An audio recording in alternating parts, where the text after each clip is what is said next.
नाज़रीन अस्सलाम वालेकुम। नाज़रीन सबसे पहले तो मुझे मुबारकबाद देनी है, जस्टिस उमर अता बंदयाल ने पाकिस्तान के 28वें चीफ जस्टिस पाकिस्तान की हैसियत से उन्होंने हलफ उठा लिया है। इस पोजीशन के ऊपर जस्टिस उमर अता बंदयाल जो हैं सितंबर 2023 तक इस पे वो काम करेंगे। उसके बाद फिर काजी फायज़ ईसा जो हैं वो एक्सपेक्टेड हैं कि वो सुप्रीम कोर्ट के चीफ जस्टिस बनेंगे। या आज एक इंपॉर्टेंट ट्रांजिशन हुई पाकिस्तान की सुप्रीम कोर्ट ऑफ पाकिस्तान में। अगले चंद माह में इसी बरस में सुप्रीम कोर्ट से गालिबन 2 सीनियर ऑनरेबल जजेस रिटायर भी होंगे और गालिबन 2 एलिवेशंस भी वहाँ पे देखने में आएंगी।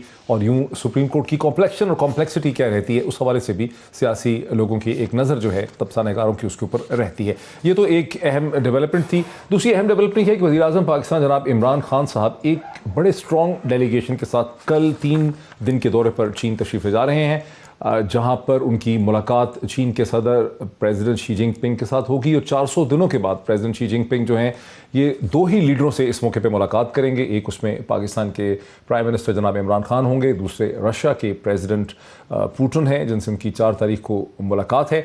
वज़ीर-ए-आज़म पाकिस्तान एक ऐसे मौके पर चीन जा रहे हैं जबकि अमरीका और उसके मगरबी इत्तेहादियों ने बीजिंग में होने वाले विंटर ओलंपिक्स का बाइकआउट किया है। और ऐसे मौके पर चीन तवक्को करता था कि उसके दोस्त उसके साथ खड़े होंगे।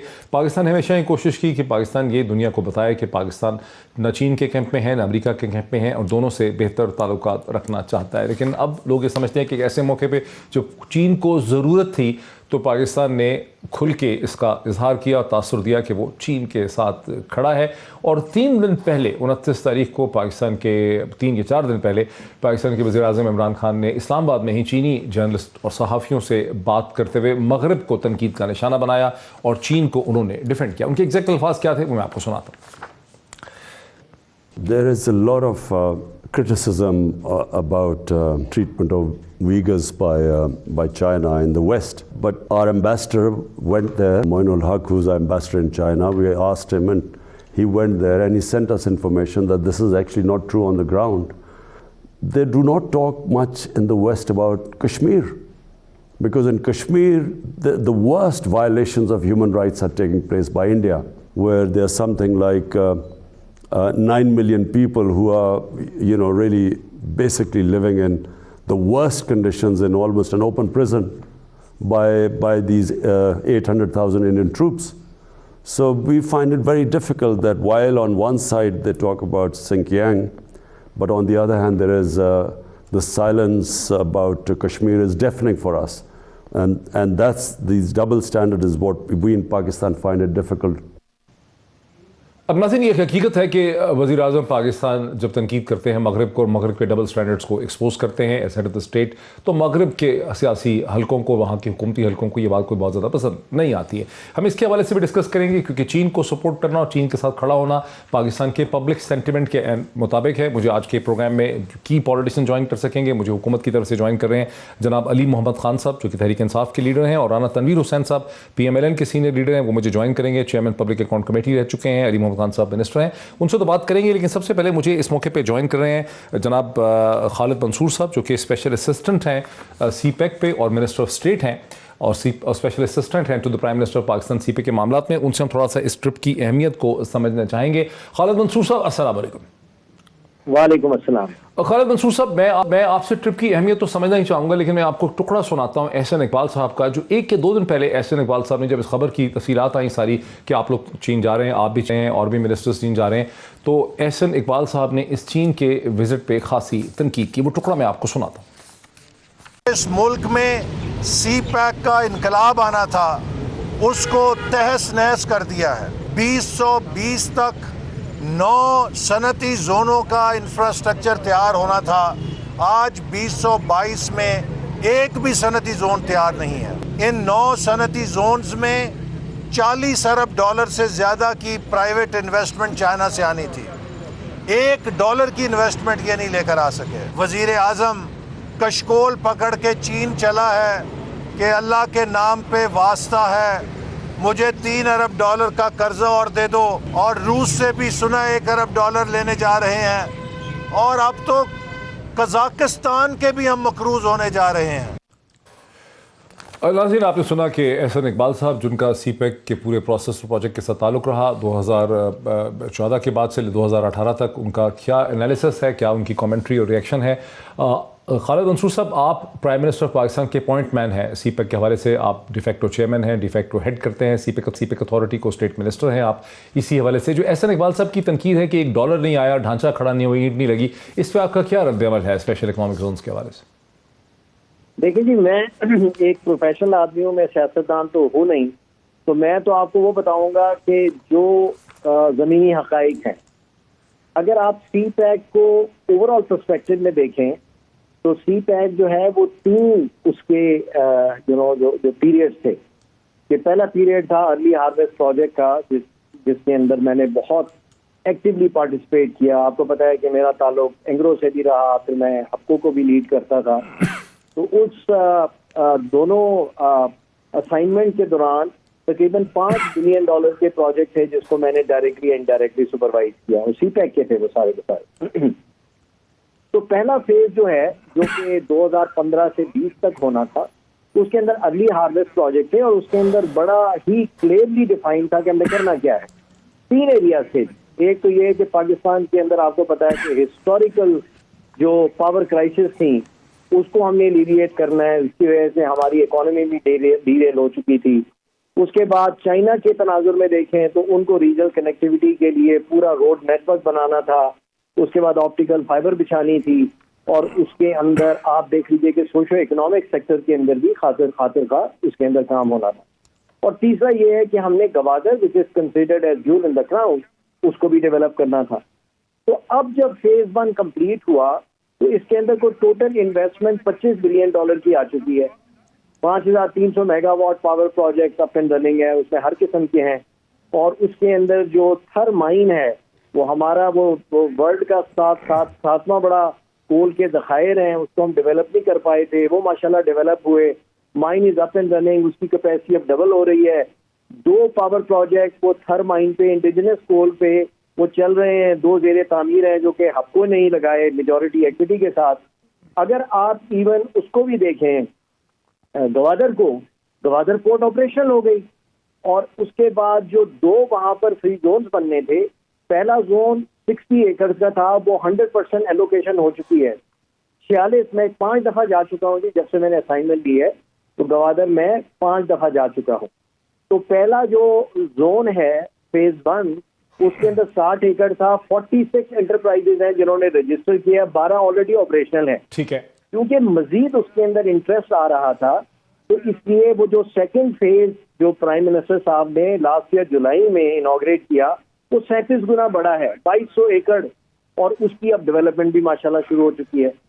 तो खालिद साहब, ये तो पिछले 7 साल की अचीवमेंट्स आपने बताई, ये बहुत अच्छी हैं, लेकिन जो एहसन इकबाल साहब की तनकीद है कि स्पेशल इकोनॉमिक जोन जो है SEZs 9 आइडेंटिफाई हुए थे, उन पे कोई काम नहीं कर सकी है हुकूमत जिसका आप हिस्सा है। बता रहा हूँ आपको, देखिए जी, पहली चीज ये है कि मैं आपको बिल्कुल जो देखें, मैं आपको वो चीज बताऊंगा जो रियलिटी के ऊपर बेस है। ठीक है। सीपैक के अंदर जो हमने अपोर्शन किए थे कि कितने स्पेशल इकोनॉमिक जोन सीपैक के अंदर होंगे, वो 9 थे, राइट।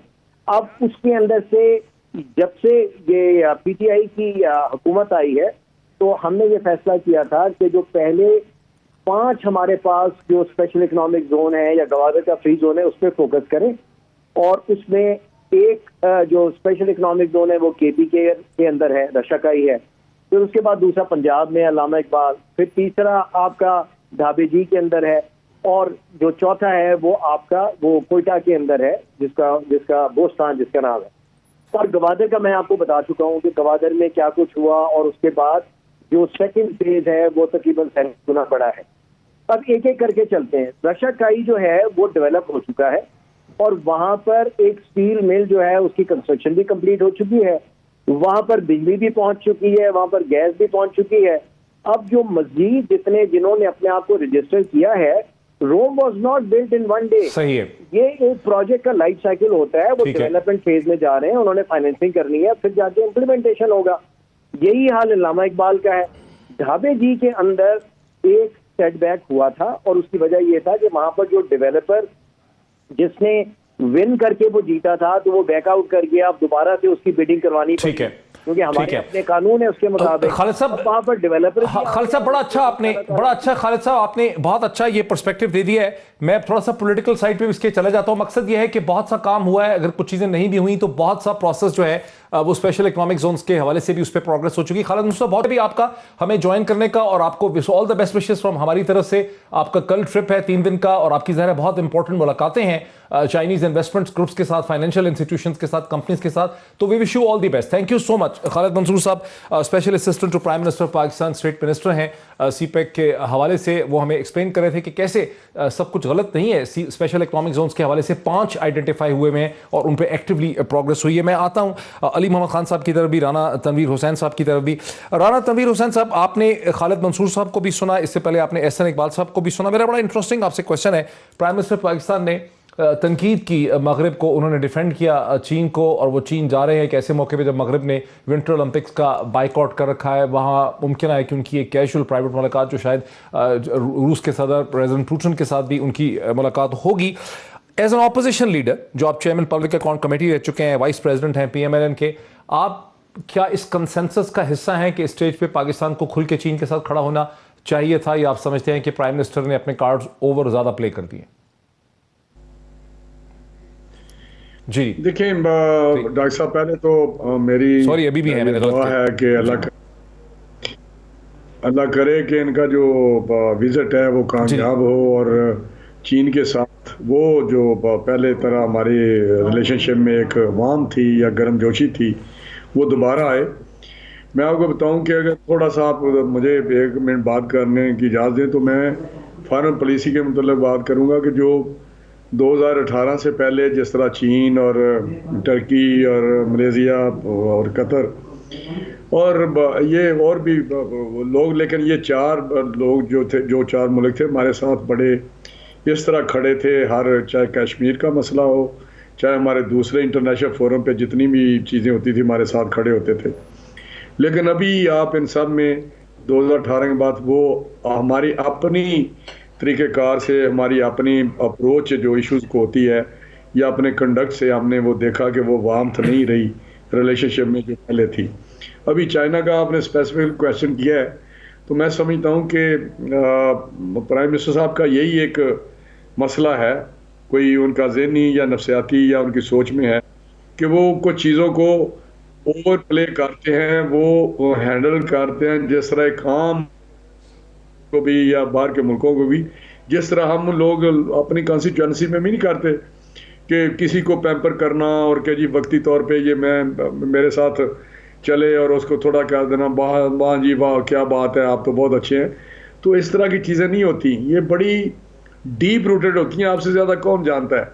अभी खालिद मंसूर साहब ने जो स्टोरी सुनाई, मैं समझता हूँ कि एक प्रोफेशनल आदमी इस तरह पिक्चर पेंट कर सकता था, लेकिन किसको नहीं पता कि CPEC में एक सुस्त रवि आई और वो जो स्पीड थी या जिस स्पीड से चल रहा था 2018 से पहले CPEC, उस तरह वो नहीं चला जिसमें काफ़ी हमारा दोस्त चीन मुल्क है जो हमारे हर मुश्किल में हमारे उनके साथ बहुत स्ट्रेटेजिकली और बहुत सारे हमारी कॉमन एक इंटरेस्ट हैं हमारे उनके साथ, जिस तरह हिंदुस्तान है और बाकी भी इंटरनेशनल लेवल पे जिस तरह हम मिल के काम करते हैं वो आपके सामने है। लेकिन मैं कहना ये चाहता हूँ कि चाइना की वो CPEC के वाले से अगर आप देखें, ग्वादर किसने शुरू किया, किस स्पीड से शुरू हमने किया, क्योंकि शुरू करना और राह एक प्रोग्राम से शुरू करना, आगे लेके चलना, बिजली के कारखाने किसने लगाए, ये सारा जो पहला फेज था उसको 90% हम मुकम्मल कर चुके थे। अभी जो जा रहे हैं, अल्लाह करे कि चाइना के साथ दोबारा उसी तरह हमारे तल्कात हो जाएं, लेकिन जब भी इसमें थोड़ी सी चीज़ आई है, कोई गर्मजोशी कम हुई है चाहे इन ममालिक में, तो आपने देखा कि वही आर्मी चीफ को विजिट करना पड़ा या यहाँ बैठ के रेफरेंस देनी पड़ी कि CPEC उसी तरीके से चलेगा। अब जरा रुकें, आपका मौकफ जो है, राना तनवीर हुसैन साहब का मौकफ जो है चेयरमैन पब्लिक अकाउंट कमेटी बहुत खुल के आ गया। मैं जरा अली मोहम्मद खान साहब, आप मिनिस्टर ऑफ स्टेट हैं। जी जी जी जी जी राना साहब, मैं जरा जी मैं बात कर रहा था, 1 मिनट मुझे दे दें, क्योंकि ये आर्मी चीफ को कहना पड़ा कि कस्टोडियन जो इसके हैं ओनरशिप हमारी है। इसी तरह सऊदी अरब के साथ जब भी कभी ज़रूरत पड़ी है उनको विज़िट करना पड़ा और वहाँ जाके पहले जो करते हैं थोड़ा सा काम वो करना पड़ा। तो मैं समझता हूँ ये चीज़ें आपके सामने हैं। फॉरेन पॉलिसी की आपने क्यों बात की थी और स्पेशली चाइना ही कर रहे हैं, तो मैं समझता हूँ कि अल्लाह करे मेरी तो दुआ है कि इनका विजिट जो है वो कामयाब हो, क्योंकि चाइना। अब जरा आने दीजिए, मैं आपका मौक़िफ़ बड़ा अच्छा, राणा साहब बड़ा क्लियर आ गया आपका मौक़िफ़। अली मोहम्मद खान साहब, आप मिनिस्टर ऑफ स्टेट हैं, पार्लियामेंट्री अफेयर्स के वकील भी हैं, प्राइम मिनिस्टर की पब्लिक अफेयर और ग्रीवेंस विंग को भी आप उसके भी हिस्सा है, उसका हेड करते हैं। ये जो तनवीर साहब को शक है, राणा साहब को शक ये है कि जितनी महारत चाहिए, जितनी खुशउस्लूबी चाहिए, जितनी एहतियात चाहिए खारजा ताल्लुकात को हैंडल करने के लिए, अमेरिका के हवाले से जैसे एक तनकीद मगरब पर ज़रा ज़्यादा कर दी, या जिस तरह से चीन को हैंडल किया गया, मलेशिया को हैंडल किया गया, तो प्राइम मिनिस्टर और आपकी गवर्नमेंट जो है वो उतने अच्छे तरीके से खारजा ताल्लुकात को वो समझते हैं हैंडल नहीं कर सके, और ताल्लुकात में उतनी गर्मजोशी नहीं रही है जितनी PMLN के ज़माने में थी। बिस्मिल्लाहिर्रहमानिर्रहीम, अल्लाहुम्मा सल्लि व सल्लिम मुबारक अला सय्यिदिना मोहम्मद। बहुत शुक्रिया डॉक्टर साहब। अपोजिशन लीडर राना तनवीर साहब ने अपनी राय का इजहार किया है। उन्होंने कुछ खारजा पॉलिसी चाइना के हवाले से उसमें सुकम की तरफ इशारा किया, मैं उससे एग्री नहीं करता। मेरा नहीं ख्याल कि चाइना के साथ ताल्लुकात में कोई कमज़ोरी आई है, बल्कि ये ताल्लुक़ हुकूमतों के आने जाने से इस पर कोई फ़र्क ज़्यादा नहीं पड़ता। ये आपको भी पता है, ये मुझे भी पता है, और ये राना साहब को हम दोनों से ज़्यादा पता है, क्योंकि वो डिफेंस प्रोडक्शन के भी मिनिस्टर रहे हैं और सीनियर आदमी हैं। ठीक है, सियासत में आपने बात करनी होती है। पॉइंट आउट प्रॉपर ये नहीं कर सके कि वो कौन से एवेन्यूज़ हैं, एरिनाज हैं जहां ये समझते हैं कि चाइना के साथ हमें अपना ताउन ज़्यादा बढ़ाना चाहिए था। क्योंकि जब से हम हुकूमत में आए हैं, जिस एक हुकूमत के साथ, रियासत के साथ हमारा सबसे ज़्यादा रब्ता रहा है वो शायद चाइना ही है। सऊदी अरब शायद उसके बाद आता है, लेकिन दोनों के साथ अपने अपने जगह पे अपना हमने एक क्लोज कोऑर्डिनेशन रखी है। और of course not to forget तुर्की के साथ भी। अब चाइना का जहां तक ताल्लुक है, देखें चाइनीज़ कौन लोग हैं? चाइनीज़ वो लोग हैं जो अपने दुश्मन को भी नहीं भूलते, अपने दोस्त को भी नहीं भूलते। मुश्किल वक्त में तो बेकार से बेकार आदमी भी अपने मौसिन को याद रखता है, और मैं समझता हूं कि ये वो वक्त है जहां मैटर करता है। देखें, चाइना बहुत बड़ा इकोनॉमिक जायंट है, मुस्तकबिल का अप एंड कमिंग बहुत बड़ी पावर है, लेकिन इस वक्त वो एक दुनिया कोशिश कर रही है, वेस्ट कोशिश कर रही है कि उनको इकोनॉमिकली, डिप्लोमेटिकली ज़रा थोड़ा साइड लाइन करें, उनको ज़रा इस वक्त जो उनका एक बाइकआउट का एक सिस्टम चल रहा है। हालांकि politics should be miles away from sports, sports should be rid of politics, sports में तो पॉलिटिक्स होनी नहीं चाहिए। But sadly west is using sports as a geo political manipulating tool. अब इसको जो इमरान खान साहब ने, वज़ीर-ए-आज़म पाकिस्तान ने जो ये बात की है, जो मजबूती से खड़े हुए हैं। देखिए, कुछ जगह ऐसी होती हैं मोहित साहब जहां you play between the lines, कहीं कुछ जगह ऐसी होती हैं जहां you have to decide on which side आप खड़े हैं, इस तरफ खड़े हैं कि उस तरफ खड़े हैं। क्योंकि कहीं कुछ जगहों पे बीच में खड़े रहने से ना आप इधर के रहते हैं ना उधर के रहते हैं। ये वक्त है अपने एक मजबूत दोस्त के साथ मजबूती से खड़े होने का, और हम उनके साथ अगर खड़े हैं और वज़ीर-ए-आज़म पाकिस्तान अगर वहाँ इंशाल्लाह जा रहे हैं, अल्लाह उनको खैर से ले जाए, खैर से वापस ले आए, तो इसका मतलब ये नहीं है कि हमने कोई वेस्ट के साथ दुश्मनी मोल ले ली है। हमने एक पोजीशनिंग की है, अपनी एक अलाइनिंग की है, हमने एक मैसेजिंग की है कि we are standing with the country, जो कि वहाँ एक स्पोर्ट्स हो रही है। और आप इसको पॉलिटिक्स से अलहदा करके अगर आप उसको वैसे भी देख लें, तो हमने एक बहुत ही नेचुरल लाइन ली है कि हम एक पॉजिटिव एक्टिविटी के साथ हैं, हम एक स्पोर्ट्स एक्टिविटी के साथ हैं। दुनिया जो है एक बहुत बड़ा खेल यहाँ पे मुनक़िद होने लगा है, तो चाइनीज़ जो हैं, जो हमारे फ्रेंड्स हैं, प्रॉबली उनको इसकी जनरली ज़रूरत भी थी कि बड़ी ताकतें हैं, और ख़ासकर जो यहाँ पे साउथ एशिया जो हमारी रीजन है, वहाँ से उनको मजबूत सपोर्ट मिले। मेरे ख्याल में ये जो हम खड़े हुए हैं, ये चाइनीज़ तादेर याद रखेंगे, जिस तरह वो हमारे साथ खड़े रहे हैं। तो I think it was time कि हम उनको वो रेसिप्रोकेट करें, और मेरे ख्याल में खान साहब ने अच्छे तरीके से रेसिप्रोकेट किया है। China will remember it for a long time to come. बहुत शुक्रिया। मैं एक ब्रेक आता हूँ। अली मोहम्मद खान साहब का बेसिकली मौक़िफ़ ये है कि ये एक ऐसा मौका था जहाँ पर पाकिस्तान को चीन के साथ खुल के खड़ा होना ही था, क्योंकि मगरब ने, अमेरिका और उसके इत्तेहादियों ने विंटर ओलंपिक्स का बाइकआउट किया, इंटरनेशनल स्पोर्ट्स का उन्होंने बाइकआउट किया, जो बात ही बड़ी मायूब थी। पाकिस्तान इंटरनेशनल स्पोर्ट्स के साथ भी खड़ा है, पाकिस्तान अपने दरीना हलीफ चीन के साथ भी खड़ा है। इस मौके पर पाकिस्तान जुज़-बुज़ नहीं कर सकता था, पाकिस्तान को एक क्लियर पोजीशन लेनी थी, और वो position prime minister Imran Khan, उनकी हुकूमत ने लिया। आपको बताऊँ कि बावजूद इसके कि पैंडेमिक में बहुत ही छोटे डेलीगेशन इस वक्त चीन में जा रहे हैं। हैं वहाँ मुलाकातों की भी ज़्यादा इजाज़त नहीं है, लेकिन प्राइम मिनिस्टर ऑफ पाकिस्तान के साथ पाकिस्तान के कॉमर्स मिनिस्टर जनाब रज़ाक दाऊद साहब जो एडवाइज़र हैं, पाकिस्तान के फॉरेन मिनिस्टर जनाब शाह महमूद कुरैशी साहब, पाकिस्तान के फॉरेन सेक्रेटरी और इसी तरह से जैसे कि CPEC अथॉरिटी के जो डिफेक्टो चेयरमैन हैं खालिद मंसूर साहब, वो भी प्राइम मिनिस्टर ऑफ पाकिस्तान के साथ ही ट्रैवल कर रहे हैं। गलबन असद उमर साहब भी हैं, इंफॉर्मेशन मिनिस्टर फवाद चौधरी भी हैं और सुहेल महमूद साहब जो फॉरेन सेक्रेटरी हैं, ये प्राइम मिनिस्टर पाकिस्तान के साथ ट्रैवल कर रहे हैं। और जो हमारी इस वक्त अंडरस्टैंडिंग है कि वहाँ पर बड़ी इंपॉर्टेंट कॉर्पोरेट मीटिंग्स होंगी इन्वेस्टमेंट के हवाले से। ये भी हमारे सामने खबर आई है, जिसको एहसान इकबाल साहब ने इल्ज़ाम के तौर पर प्रेजेंट किया कि चीन पाकिस्तान को $3 बिलियन का क्रेडिट देगा, शायद रशिया से भी क्रेडिट की बात होगी। इस पर मजीद हम बात करेंगे एक ब्रेक के बाद। नाज़रीन वेलकम बैक। मैं सीधा चलना चाहूँगा राना तनवीर हुसैन साहब की तरफ। राना साहब, जो चीन के हवाले से आपने बहुत अपना एक मुफस्सल पॉइंट ऑफ व्यू दिया, उसका जवाब जो है वो अली मोहम्मद खान साहब ने दिया और वो भी आपने सुना। उसके हवाले से फिर थोड़ी सी हम बात करेंगे थर्ड पार्ट में कि इन्वेस्टमेंट्स क्यों नहीं आ रही। थोड़ा सा डोमेस्टिक पॉलिटिक्स में चलते हैं। राना साहब, जहाँ शेख रशीद साहब ने वज़ीर दाखिला, उन्होंने दावा किया कि गुज़िश्ता 3.5 बरस में आपकी और कंबाइंड अपोजिशन ने इस मुल्क में हुकूमत के हर बिल का रास्ता रोकने की कोशिश की, लेकिन उसको कहीं कामयाबी नहीं। उसका मतलब है कि अब अपोजिशन किसी किस्म की तब्दीली लाने की सूरत हाल में इलेक्टोरल लेवल पे कम अज़ कम कॉन्स्टिट्यूशनल लेवल पे मुमकिन नहीं है। शेख रशीद साहब के एग्जैक्ट वर्ड्स क्या हैं वो मैं आपको सुनाता हूँ। ना कोई सदारती तर्ज हुकूमत की बात हो रही है, ना एमरजेंसी की कोई बात हो रही है, ना कोई डील या ढील की बात हो रही है, और ना ही अदम एतमाद की बात हो रही है। अगर अदम एतमाद का किसी को शौक़ है तो वो पूरा कर ले, बंदे उनको लाने हैं। और जो कुछ सेनेट में हो गया है, जो कुछ कौमी असम्बली में हो गया है, मैं किसी की तज़हीक नहीं करना चाहता, लेकिन 3.5 साल में एक भी बिल ऐसा नहीं है जिसमें हुकूमत ना जीती हो, सेनेट में भी और कौमी असम्बली में भी। नाज़रीन, इसके साथ ही मैं आपको स्क्रीन पे एक सर्वे दिखाता हूं और राना साहब को भी बताता हूं इस सर्वे के हवाले से। ये सर्वे स्क्रीन पे प्रोड्यूसर साहब दिखा सकते हैं, जिसके दूसरे हिस्से में जहां ये सवाल पूछा गया लोगों से, रेस्पोंडेंट से, कि क्या पाकिस्तान में अर्ली इलेक्शंस की कोई पॉसिबिलिटी है, तो 75% लोगों का इस मौके पे ख्याल है कि अर्ली इलेक्शन की कोई पॉसिबिलिटी पाकिस्तान में नहीं है। 14% लोग अभी भी समझते हैं कि पॉसिबिलिटी हो सकती है। इलेक्ट्रॉनिक वोटिंग मशीन में भी तकरीबन 52% लोग ऐसा लग रहा है कि समझते हैं कि यूज़ होना चाहिए, और 45% लोग जो हैं वो उसके ख़िलाफ़ हैं। राना साहब, ऐसा लगता है इसको देख के कि अपोजिशन की सारी हिकमत अमली जो थी गुज़िश्ता 3.5 साल की, वो किसी नतीजे की तरफ नहीं जा सकी। इसकी क्या वजह है?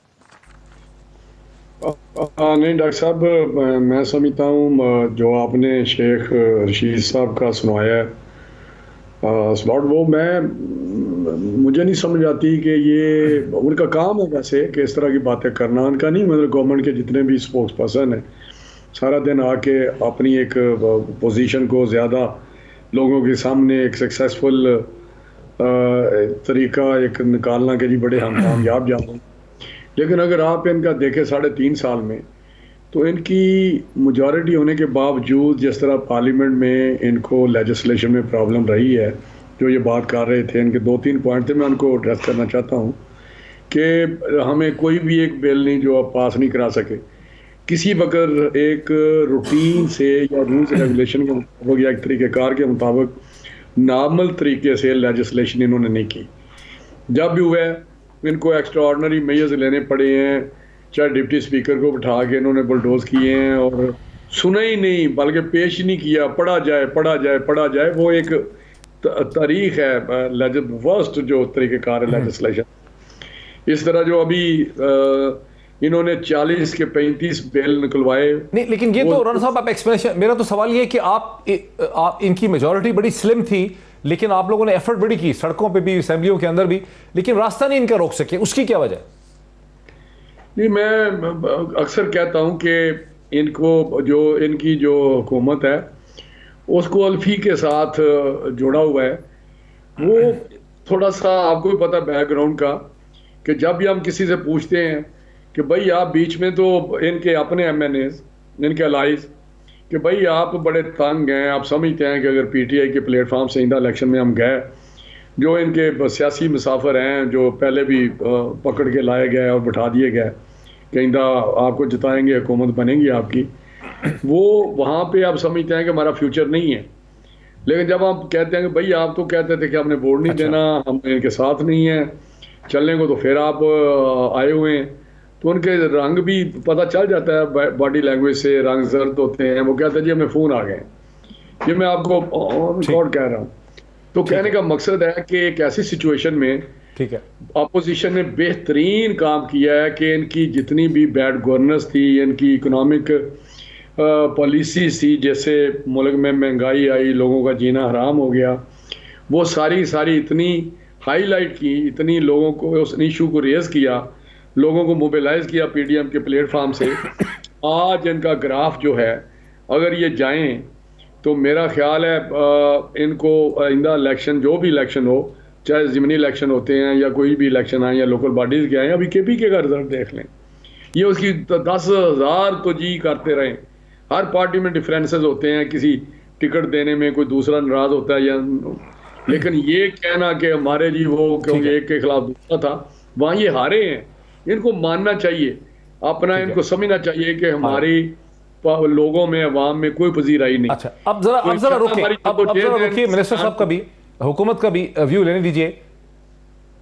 हाँ, अली अहमद खान साहब, बात तो वहां से चली कि शेख रशीद का यह कहना है कि 3.5 बरस में ऑपोजिशन जो थी ना असेंबलियों में ना सड़कों में हुकूमत को डिसलॉज नहीं कर सकी, लेकिन राना साहब ये कहते हैं कि ऑपोजिशन की तनकीद और उसकी सारी स्ट्रेटजी, हिकमत अमली की वजह से आपकी जो गैर मकबूलियत है वो इतना इजाफा हो गया है कि आप लोग ना तो अपने इलेक्शन अगले जीत पाएंगे, आपके लोग अपने हलकों में जाते हुए डरते हैं। लोकल गवर्नमेंट इलेक्शन में आपको नाकामी हुई है, पंजाब का वो कह नहीं सके, लेकिन इशारा उनका है कि वहां पर भी लोकल गवर्नमेंट इलेक्शन जब होंगे तो आपको खासी बड़ी नाकामी होगी। तो इन अदर वर्ड्स, ऑपोजिशन ने आपको जख्म इतने लगाए हैं और हुकूमत आपकी, वो कहते हैं कि फोन पे चल रही है, वरना फोन ना आते तो हुकूमत आपकी कब से ढेर हो गई होती।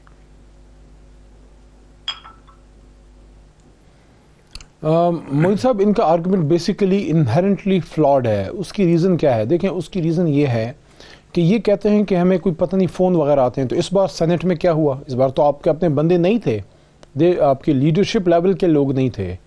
तो ये तो बड़ा अजीब सा है कि वो क्यों नहीं थे।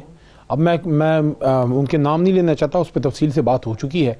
अच्छा, दूसरा जो इनका अपोजिशन का आर्गूमेंट है कि फ़ोन आते हैं, फलाना होता है, तो इस दफ़ा ये बात इन लोग इस तरह से ये नहीं कर सके।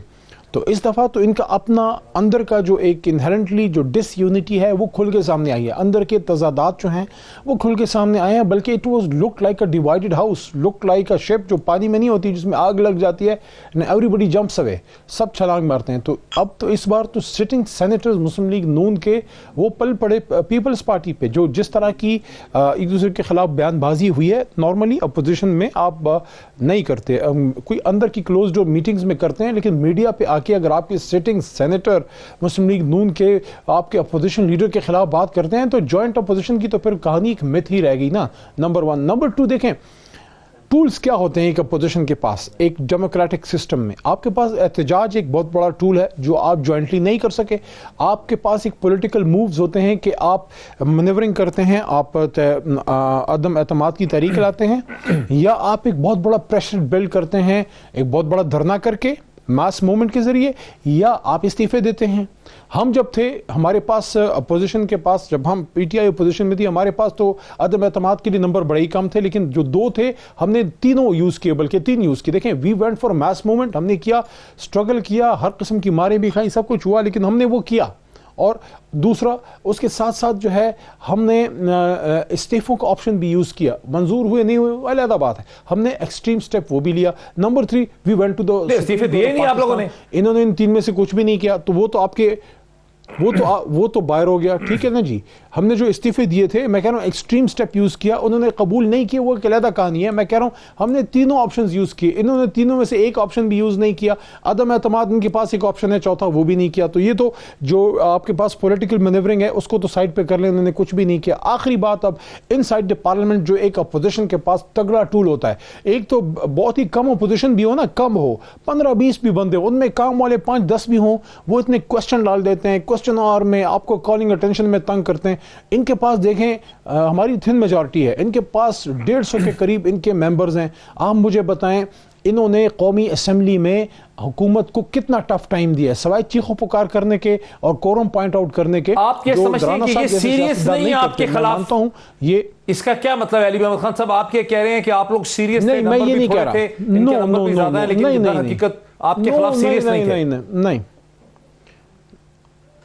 नो सीरियसनेस की तो मैं बात ही नहीं कर रहा। सीरियस तो हैं, क्योंकि they are fighting for the survival of their political, अपना जो भी इनकी नीश है, क्योंकि ये पता है कि इनमें से बहुत से लोग, सब नहीं कह रहा लेकिन बहुत से उसमें करप्शन के बड़े बड़े केसेस का सामना है।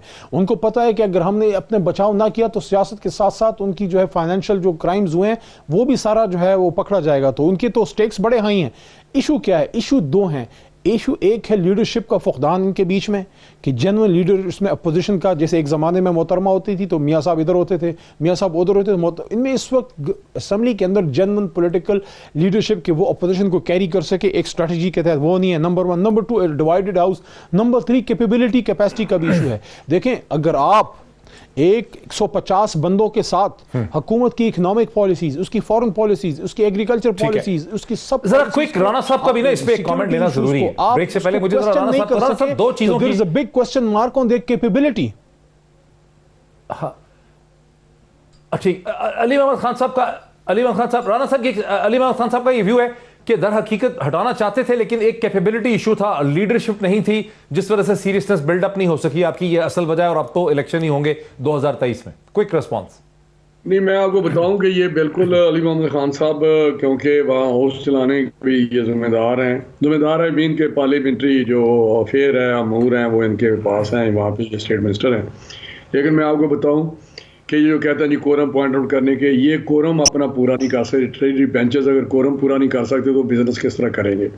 जब भी इनको कभी लेजिस्लेशन करनी पड़ी तो वो इसलिए इनको आधे घंटे में करनी पड़ी 30-35 बिल, कि ये बांध के ला के एक मेजॉरिटी के साथ इनके पास 186 प्लस 180 प्लस कुछ लोग हैं, ये वहाँ पे 86 बंदे नहीं अपने ला सकते। तो जहाँ पे आप कहते हैं जी कॉल इंटेंशन, ये उस पे लाते ही नहीं है। ये जो उस एजेंडे पे ऐसी चीजें हैं, बॉटम पे सबसे नीचे लॉस्ट पॉइंट ऑन दिस एक होता है, ये इनके टैक्टिस है, ये अंडरमाइन किया हुआ है इन्होंने असेंबली को, पार्लियामेंट को। वहाँ पे सही तरीके से ये चला ही नहीं रहे उसको। हम अपना कंट्रीब्यूट जो उस हालात में भी कर सके हैं, जो प्रोटेस्ट करते हैं, ये इनका ख्याल जो है, इनको पता है कि इन्होंने जिस तरह हाउस चलाए हैं, जिस तरह लेजिस्लेशन करते हैं, जो सेनेट की बात करते हैं, जिस तरह इन्होंने बिल पास किया है, तमाम तर एफर्ट के बावजूद, तमाम तर हरबे वो जो ताकतें इस्तेमाल करने के बावजूद 42 हो गया। और चेयरमैन को ये हिस्ट्री में पहली दफ़ा है कि अपना एक कास्टिंग वोट पे वो आ गया और उन्होंने अपना वोट डाल दिया। वोट मैं वहां पे इस्तेमाल करना पड़ गया। मैं ब्रेक ले लूं। राणा साहब ये कह रहे हैं कि इनका पार्लियामेंट को, सेनेट को, नेशनल असेंबली को चलाने के हथकंडे जो हैं तहरीक इंसाफ के, वो मनफी हैं, नेगेटिव तरीकों से इन्होंने अपनी सारी सियासत को हाउस के अंदर चलाया है। एक ब्रेक लेते हैं, ब्रेक के बाद हम बात करते हैं, चेयरमैन बोर्ड ऑफ इन्वेस्टमेंट्स भी बात करने की कोशिश करते हैं। हमारे साथ हैं राणा साहब भी और अली मोहम्मद साहब भी, लेकिन थोड़ा सा इन्वेस्टमेंट क्लाइमेट को भी देखते हैं आफ्टर द ब्रेक। नाज़रीन, वेलकम बैक। मेरे साथ हैं दोनों की पॉलिटिशियन, जनाब अली मोहम्मद खान साहब, minister state for parliamentary affairs, और राणा तनवीर हुसैन साहब, जो चेयरमैन पब्लिक अकाउंट कमेटी हैं, वाइस प्रेसिडेंट PMLN के, दोनों मेरे साथ हैं। लेकिन शुरू में मैं बात का आगाज़ करना चाहता हूँ मोहम्मद असफर एहसन साहब से, जो मिनिस्टर स्टेट हैं और चेयरमैन हैं बोर्ड ऑफ इन्वेस्टमेंट के। असफर साहब, अस्सलाम वालेकुम। सबसे पहले तो मैं आपको मुबारकबाद दूं फॉर कि आप चेयरमैन बोर्ड ऑफ इन्वेस्टमेंट बने, पहली दफ़ा आप हमारे प्रोग्राम में पार्टिसिपेट कर रहे हैं। सवाल हमारा आपसे मुश्किल है और तीखा है, वो ये है कि एक आम तासुर ये है कि इस हुकूमत के, जिसका अब आप हिस्सा बन गए, मिनिस्टर स्टेट हैं, इसमें किसी किस्म की इन्वेस्टमेंट जो है, रीजनल हो, इंटरनेशनल हो, मगरब से हो, वो नहीं आई है, ना CPEC में आ रही है। तो इस मौके पर जबकि प्राइम मिनिस्टर जो हैं वो चीन जा रहे हैं, वहाँ भी हम यही सुन रहे हैं कि चीन से $3 बिलियन लिए जा रहे हैं, रूस से $1 बिलियन लिया जा रहा है, लेकिन इन्वेस्टमेंट का हमें कुछ नहीं पता चल रहा कि क्या कुछ Chinese investment special economic zone में, धाबेजी में, रशाकाई में, अल्लामा इकबाल इंडस्ट्रियल जो सिटी है उसमें आ रही है या नहीं आ रही। सबसे पहले तो आपका शुक्रिया डॉक्टर मोहित मुझे प्रोग्राम में बुलाने का। दूसरी बात मैं आपको ये बताना चाहूँ एक पूरी कौम के लिए कि पाकिस्तान में ग्रुप एग्जिस्ट करता है, उसका नाम है KNH ग्रुप, और KNH स्टैंड्स फॉर कुछ नहीं हुआ, यानी लगता है कुछ भी नहीं हुआ इस मुल्क में ना, मतलब तो मैं इस तासुर को बिल्कुल कम्प्लीटली रिजेक्ट करता हूँ। पाकिस्तान में इन्वेस्टमेंट क्लाइमेट जो है वो बहुत बेहतर हुआ है। जो CPEC के हवाले से बात हो रही है कि CPEC की प्रोग्रेस स्लो हो गई है, ये एक गलत प्रोपेगेंडा है, इसमें वेस्टेड इंटरेस्ट है लोगों के, तो उसमें बहुत सारी इंटरनेशनल पावर्स भी शामिल हैं। तो I think as a Pakistani हम इस प्रोपेगेंडा का शिकार नहीं होना चाहिए और इस चीज़ पे हम यूनाइटेड होना चाहिए। अगर कुछ अप्स एंड डाउन्स आते भी हैं किसी जगह पे, तो ये एक नेशनल कॉज है जिसको हमें कोलैबोरेटिव एनवायरनमेंट में एड्रेस करना चाहिए, नंबर 1। नंबर 2, जो चाइना का विजिट हो रहा है प्राइम मिनिस्टर का, उसके बारे में ये तासुर गलत कायम किया जा रहा है। हमारा बड़ा जबरदस्त होमवर्क हुआ है और मेरे ख्याल से इतना अच्छा होमवर्क पहले नहीं हुआ होगा। हमने वहाँ पे जो बिजनेस हाउसेज हैं, जो लार्ज साइज चाइनीज कॉरपोरेशंस हैं, उनके चेयरमैन एमडी लेवल पे हमने बाकायदा वर्चुअल मीटिंग्स की हैं, और इस दफा जाके हम सिर्फ पिच नहीं कर रहे बल्कि हम अपनी एक पिच बुक उनको प्रेजेंट कर रहे हैं। अच्छा। साथ में ये सारी मीटिंग्स हमारी पिछले 2 हफ्ते में चलती रही है। डिफरेंट जो हमारे प्रायोरिटी सेक्टर्स हैं उसके अंदर हमने मीटिंग्स की हैं, और बहुत सारी वो कंपनीज जो बोर्ड ऑफ इन्वेस्टमेंट और सीपैक अथॉरिटी ने मिल के ज्वाइंटली इस पे काम किया है, और जो उसमें मैच्योर प्रोजेक्ट्स हैं, तो ये एक बड़ा सैर हासिल इस पे हमने काम हुआ है, इस पे बड़ा कॉन्क्रीट काम हुआ है। तो हम सिर्फ दोस्ती की बेस पे नहीं जा रहे बल्कि हम एक कॉन्क्रीट अपना प्रपोजल्स लेके जा रहे हैं। तो प्राइम मिनिस्टर की जो है वो प्रेसिडेंट शी से मीटिंग है, उसके अलावा प्रीमियर से प्राइम मिनिस्टर से मीटिंग है, एनडीआरसी के चेयरमैन से मीटिंग है। हम एक फ्रेमवर्क एग्रीमेंट साइन कर रहे हैं between board of investment and NDRC के चेयरमैन उसको साइन करेंगे। वो एक बहुत बड़ी पेशरफ्त है, पिछले 2 साल से उस पर काम चल रहा था, और उसके अंदर जो भी पॉइंट्स हैं वो हम इंशाल्लाह ताला परसों सुबह को जो है वो उसकी 7:30 बजे साइनिंग है, जो यहाँ से पाकिस्तान से मैं कर रहा हूँ और वहाँ से एनडीसी के चेयरमैन कर रहे हैं, और उसको फिर अनाउंस करेंगे, पब्लिक में लेकर आएंगे क्या डिटेल्स हैं। तो बहुत सारे प्रोजेक्ट्स हैं जो अब जरा रुके, मुझे जरा राना तनवीर साहब को इसमें लाने दीजिए। राना तनवीर साहब, आप सीनियर लीडर भी हैं, चेयरमैन पब्लिक अकाउंट कमेटी हैं। आपने सुना मोहम्मद असफर एहसन को, जो मिनिस्टर ऑफ स्टेट भी हैं, चेयरमैन बोर्ड ऑफ इन्वेस्टमेंट हैं, जो ये पिक्चर दे रहे हैं, इस पे आपका क्या रद्द अमल है और किस हद तक आप इससे इत्तेफाक करते हैं? क्योंकि एक मिक्स पिक्चर है।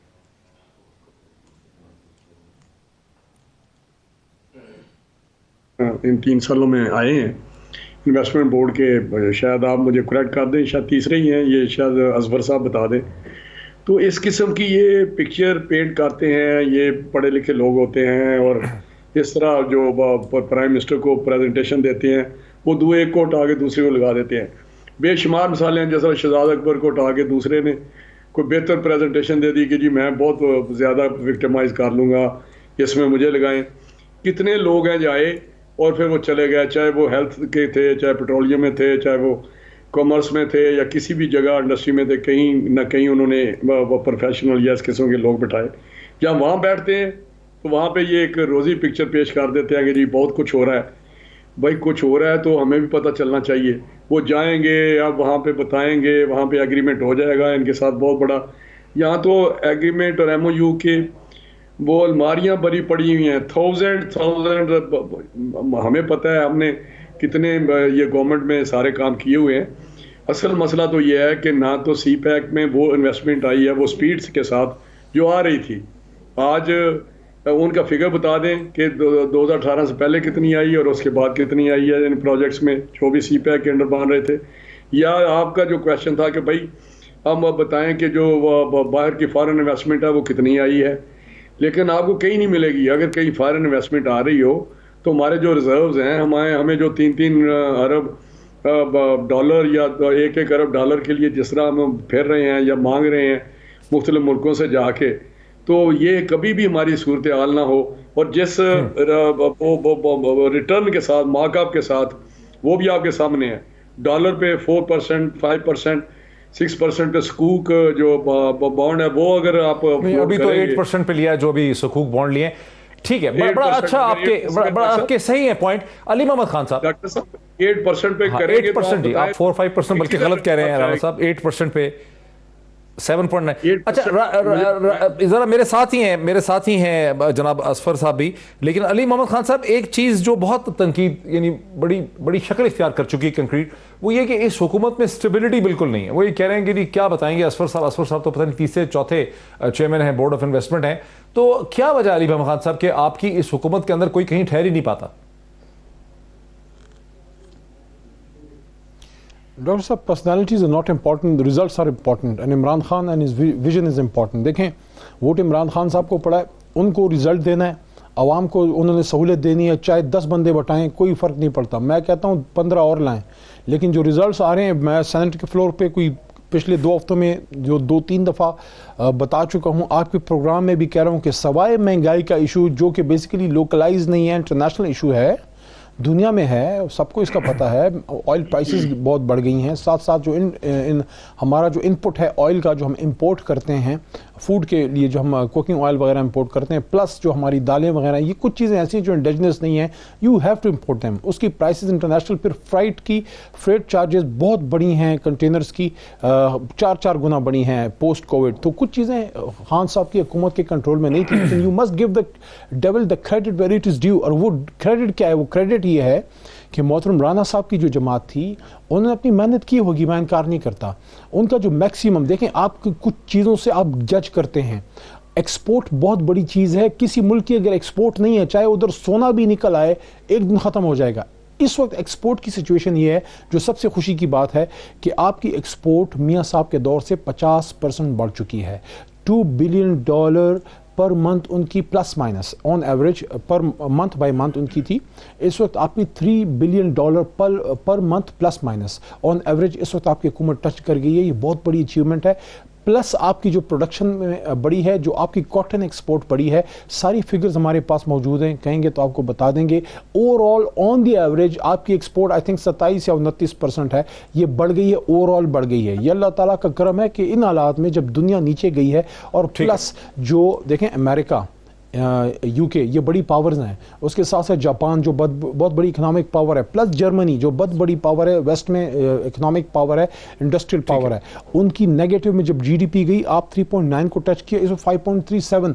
तो देखें जब आपकी इकोनॉमिक बल्ज बढ़ रहा है, आपका इकोनॉमिक बल्ज बढ़ रहा है, इंपोर्ट भी आपने बढ़ा दिया है। क्यों बढ़ाई है? क्योंकि इकोनॉमिक एक्टिविटी जनरेट हो रही है बहुत बड़ी तादाद में। आपकी सीमेंट सेल्स देख लें, आपकी एग्रीकल्चर ग्रोथ देख लें। तो इन हालात में इस वक्त चाइना जो हम जा रहे हैं, जरा मुझे क्विकली, प्रोग्राम से पहले असफर अहसन साहब को थोड़ा सा लाने दीजिए, चेयरमैन बोर्ड ऑफ इन्वेस्टमेंट को। ये हाँ मुश्किल सवाल उठा दिया असफर साहब आपके लिए राना साहब ने, ये कह के कि भाई आप तो ठीक है प्रोफेशनल आदमी है, लेकिन तीसरे चौथे आप चेयरमैन बोर्ड ऑफ इन्वेस्टमेंट है। तो एक मिनट में ये बताइए कि अब आपकी क्या स्ट्रेटजी होगी, क्या ऑफर करेंगे आप इन्वेस्टर्स को इन्वेस्टमेंट बढ़ाने के लिए पाकिस्तान में? क्या कोई हिकमत अमली होगी आपकी?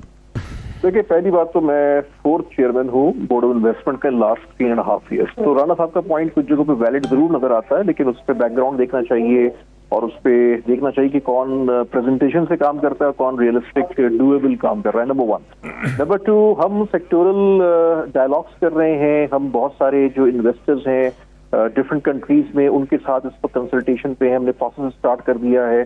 जो लोकल एग्जिस्टिंग इन्वेस्टर्स हैं पाकिस्तान में, मल्टीनेशनल्स और जो बड़े लार्ज ग्रुप्स हैं, उनके साथ हम एफडीआई के हवाले से काम कर रहे हैं, उनको फैसिलिटेट कर रहे हैं। 2 महीने पहले जब मैं आया था और आज अगर आप सर्वे कर लें जिन कंपनीज को हम मिले हैं, जिनको हमने फैसिलिटेट किया है, जो बहुत बड़ी तादाद में है, तो उससे अंदाजा हुआ कि बीओआई का एक जो चेहरा है ना, वो चेंज हो गया। एक न्यू फेज है बीओआई का। ठीक है, बीओआई की टीम पहले भी बहुत अच्छा काम कर रही है। वक्त मेरा खत्म हो गया। ये डिस्कशन आपने देखी, बहुत शुक्रिया। सारे मेरे गेस्ट का फैसला हमेशा की तरह आपका है। आज इतना ही, फिर आपसे मुलाकात होती है। बहुत शुक्रिया।